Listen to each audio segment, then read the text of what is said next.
fundación, pues, en el que todos los cronistas, historiadores, incluso las leyendas coinciden, fue Manco Cápac.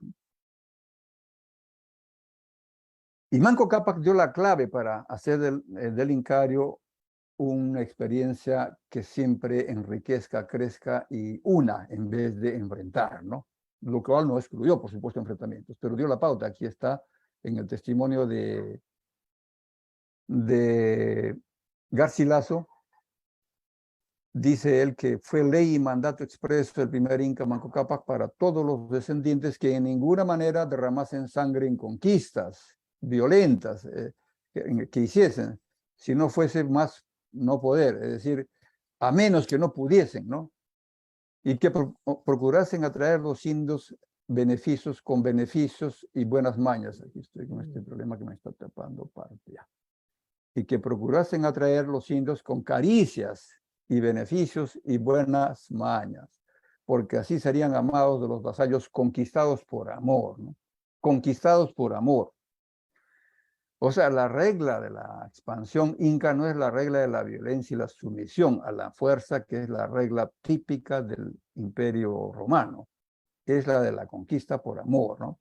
A menos que no pudiesen hacerlo, si no fuese a más no poder, como dicen, ¿no? Y aquí dice, con caricias y beneficios y buena maña. Pero buena maña, no en el sentido que tiene en los tiempos actuales la palabra maña. En realidad, ese sentido de buenas formas, ¿no? De buenas maneras, ¿no? Es como se entendía en su momento, ¿no? Esa era la regla básica que dijo Manco Cápac, así vamos a crecer, ¿no? Y que de algún modo lo practicaron todos los incas que lo suceden, ¿no? Hasta Huayna Cápac, que era considerado el padre más noble del Incario, ¿no? Lo amaban a Huayna Cápac en todos los extremos donde visitaba, ¿no? Entonces, esto es un hecho importante, ¿no? Porque estamos en el conflicto entre Maquiavelo y yo no sé si poner la imagen de Maquiavelo y Ignacio Loyola o Maquiavelo y Jesús, para quienes tienen una creencia cristiana, ¿no? Porque el lenguaje de Maquiavelo es conquistar por la fuerza. Maquiavelo no inventa el dominio autoritario.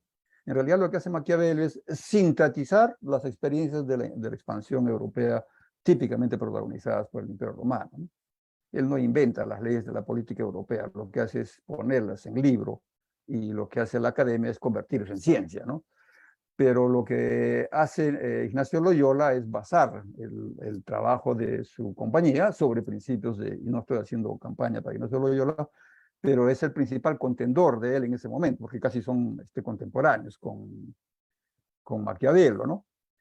Y entonces, pero si queremos verlo en el esquema más grande de contraposición entre lo que es el imperio, pues es la imagen del cristianismo de Jesús, digo, ¿no? No el que luego la Iglesia Católica impostó, fabricó y se apoderó, ¿no? Que tenía en el centro también el sentido del amor, ¿no? Pues esto está en la enseñanza que dan los incas, ¿no? Y esto hace que Blas Valera, cuando se dedica a catequizar, porque él incluso forma parte de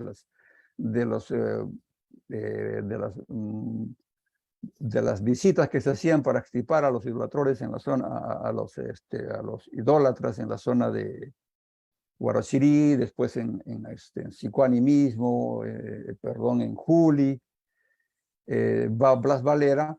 Y él se da cuenta que las enseñanzas que tenían los pueblos eran plenamente conciliables con el cristianismo.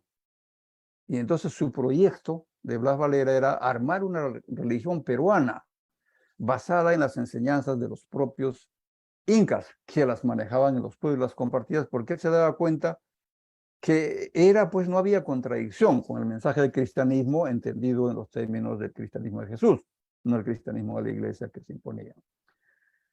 Entonces, esto me parece a mí un hecho importante, ¿no? Porque nos va a decir hasta qué punto el amor juega como principio de la política.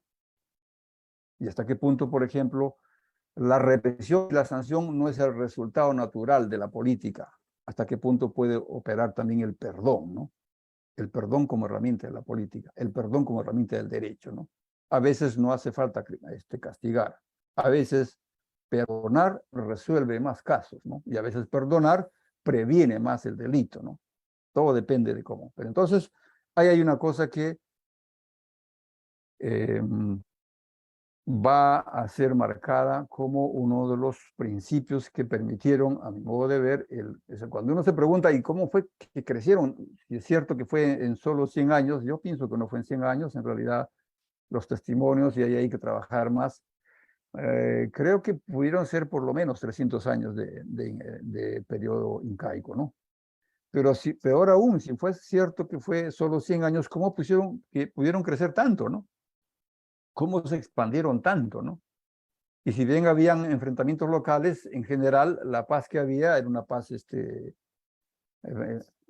duradera, ¿no? La que hubo.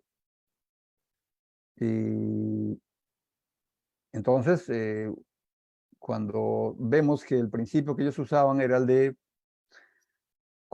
dialogar sobre beneficios y con buenas maneras y con amor, entonces es posible que esto haya resultado. Y hay testimonios de cómo, de varios de los pueblos que no, creo que va a ser muy largo leerlos, pero están en cualquiera de los cronistas, ¿no? Como cuando conquistan, incluso en la zona de Apurímac, en Alca, en el Collasuyo, cuando llegan a Arequipa, a Cari, como muchos de los curacas terminan por abrir las puertas a los ejércitos incas que llegan para contactarlos, porque las ventajas que les ofrecen son enormes, ¿no? Y porque el trato que tienen es enorme, y porque la sabiduría que tienen es respetable, ¿no? Entonces dicen, estamos de acuerdo con que ustedes nos incluyan y nos pongan como parte del servicio del Inca, ¿no? Servicio en el sentido de gobierno, ¿no?